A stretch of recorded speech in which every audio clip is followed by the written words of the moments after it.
श्री शिवाय नमस्तुभ्यं। दोस्तों, जैसा कि आप सभी लोग जानते हैं कि 4 फरवरी 2026 यानी बुधवार को पड़ रही है फाल्गुन महीने की कृष्ण पक्ष तृतीया तिथि। दोस्तों, यह वह तिथि है जो फाल्गुन महीने में पड़ने वाली सबसे बड़ी तिथि है, क्योंकि यह बुधवार के दिन पड़ रही है और इसका बहुत ही बड़ा और विशेष महत्व होता है। पूज्य गुरु जी ने कहा है कि अगर कभी भी मौका लग जाए और फाल्गुन महीने की तृतीया तिथि बुधवार को पड़ जाए तो आप लोगों को 7 हरे मूंग वाला उपाय तो अवश्य ही करना चाहिए। इन दोनों का संयोग बहुत ही कम आता है। इसी के साथ में गुरु जी ने अपनी शिव पुराण कथा में बताया है कि इस दिन आपको 7 हरे मूंग वाला उपाय तो आपको जरूर ही करना चाहिए, क्योंकि ऐसा दिन पूरे साल में सिर्फ एक ही बार आता है। और दोस्तों, आप सभी लोग जानते हो कि बुधवार तृतीया तिथि का अगर सबसे बड़ा कोई उपाय है तो वह 7 हरे मूंग वाला उपाय है।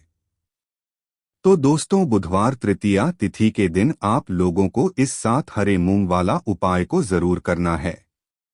बहुत सारे लोग होंगे जिन लोगों ने इस उपाय को ना किया हो, मतलब पूरा साल निकल गया, उन्होंने किसी भी दिन इस 7 हरे मूंग वाला उपाय को ना किया हो। पर दोस्तों, आपके पास एक आखिरी मौका बचा हुआ है जो कि 4 फरवरी के दिन है। इस दिन आप लोगों को इस वाले उपाय को जरूर कर लेना है।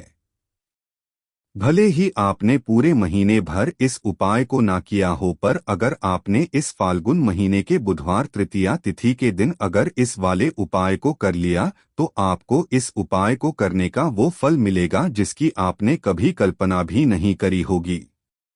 आप लोग इस वाले उपाय को एक बार जरूर कर लेना है ताकि आप लोगों के हाथ से यह मौका ना जा सके और आपको इस उपाय को करने का फल मिल सके। दोस्तों, यह उपाय पंडित जी ने अपनी अभी की ही श्री शिव महापुराण की कथा में बताया है।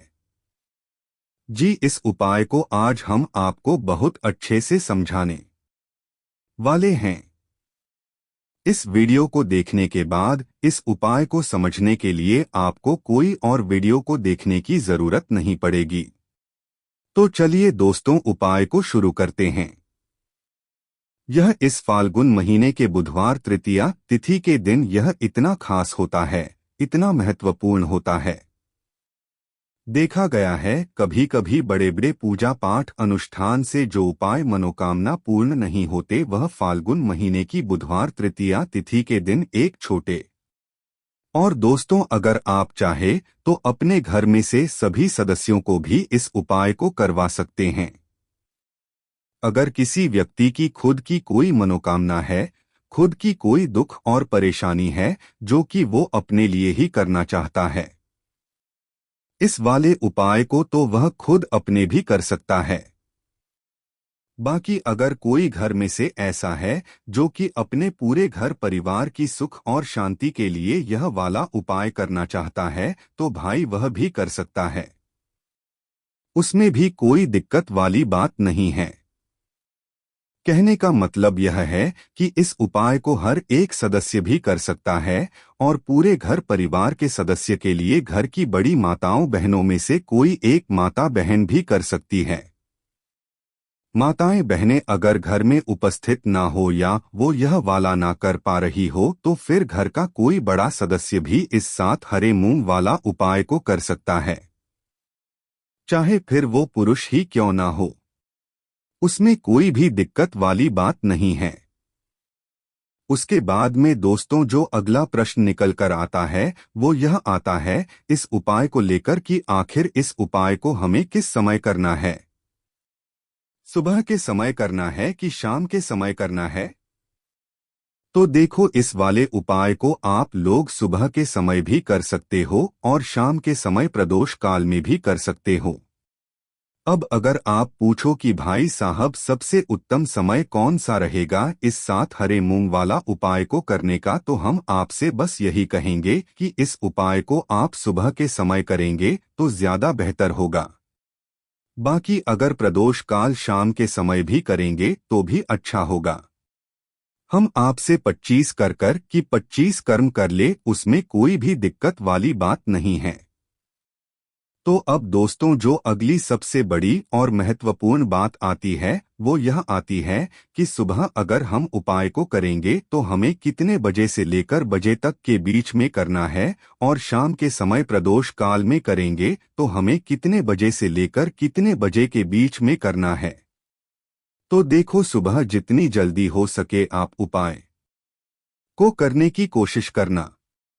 बाकी अगर किसी कारणवश लेट भी हो जाओ, थोड़ी देर भी हो जाए, तो 10 या 11 बजे तक भी आप उपाय कर लेना, पर 12 बजे से ज्यादा देरी ना हो। ठीक है, इस बात का ध्यान रखना। उसके बाद में दोस्तों, अगर शाम के समय प्रदोष काल की बात करें, प्रदोष काल का जो समय होता है वह शाम के 6 बजे से शुरू हो जाता है।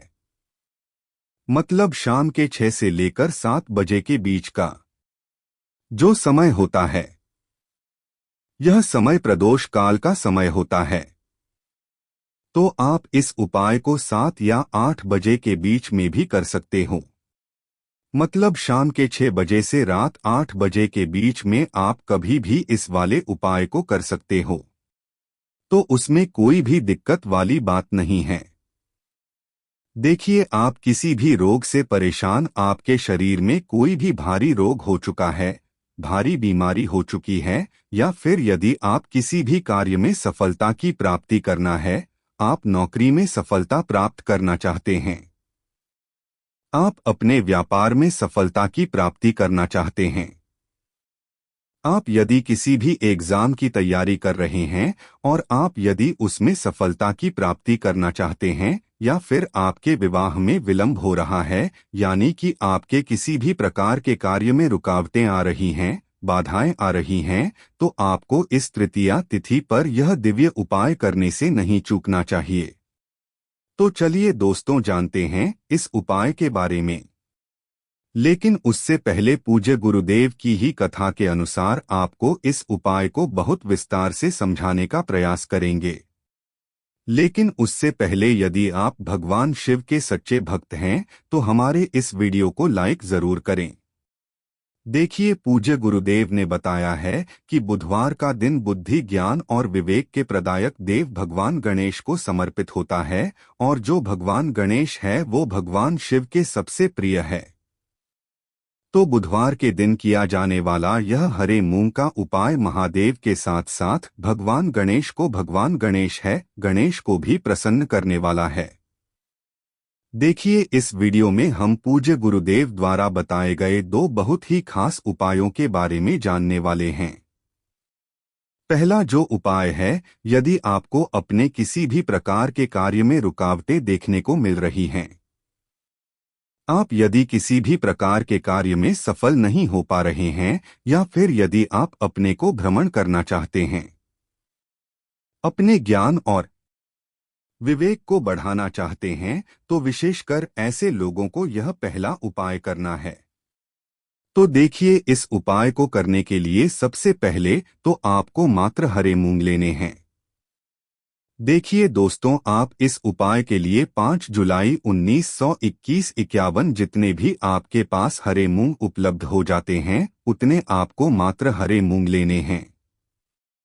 लेकिन आपको एक विशेष बात का ध्यान रखना है कि जितने भी हरे मूंग के दाने लेंगे वह जाता है, मतलब शाम के 6 बजे से लेकर 7 बजे के बीच का जो समय होता है, यह समय प्रदोष काल का समय होता है।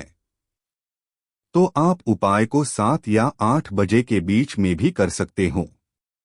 मतलब शाम के 6 बजे से रात 8 बजे के बीच में आप कभी भी इस वाले उपाय को कर सकते हो, उसमें कोई भी दिक्कत वाली बात नहीं है।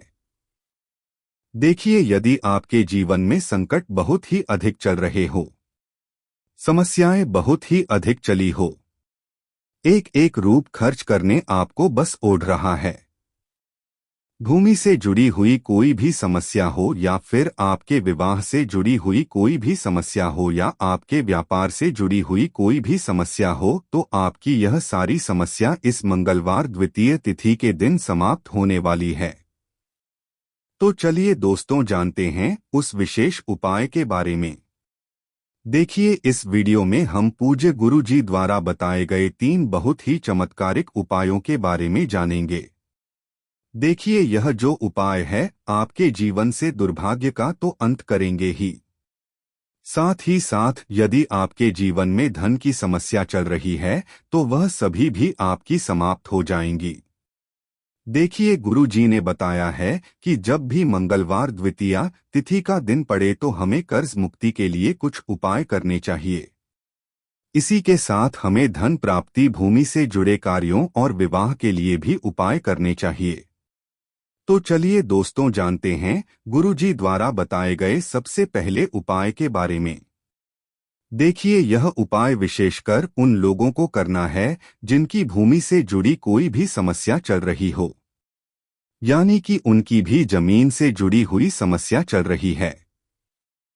यानी कि जो लोग मकान खरीदना चाहते हैं या फिर उनका खेत से जुड़ा कोई भी केस चल रहा है, या फिर जिनके भी विवाह में विलंब हो रहा है, या फिर जिन भी लोगों के जीवन में कर्ज बहुत ही अधिक बढ़ने लगा है, कर्ज जो है वह चुका नहीं पा रहे हैं। तो गुरु जी ने कहा है कि ऐसे लोगों को यह उपाय करना चाहिए। देखिए इस उपाय के लिए आपको थोड़े से काले तिल ले लेने हैं। आपको मात्र एक चुटकी काले तिल ले लेने हैं। इसी के साथ में आपको थोड़ा सा शहद ले लेना है। फिर सबसे अंत में आपको एक लोटा शुद्ध जल ले लेना है। तांबे के पात्र के अंदर आपको अपने घर से शुद्ध जल ले लेना है और इन सभी सामग्रियों को आपको लेकर के पहुंच जाना है भगवान शिव के मंदिर में। देखिए पूज्य गुरु जी ने बताया है कि यह नमस्तु भयं इस मंत्र का जाप करते हुए अपनी मनोकामना को बोल देना है। इसके बाद आपको अपनी जो मुट्ठी है इससे शिवलिंग से हटा लेनी है। इसके बाद आपको यह जो हरे मुंह की मुट्ठी है इससे नंदी महाराज का जो पैर उठा होता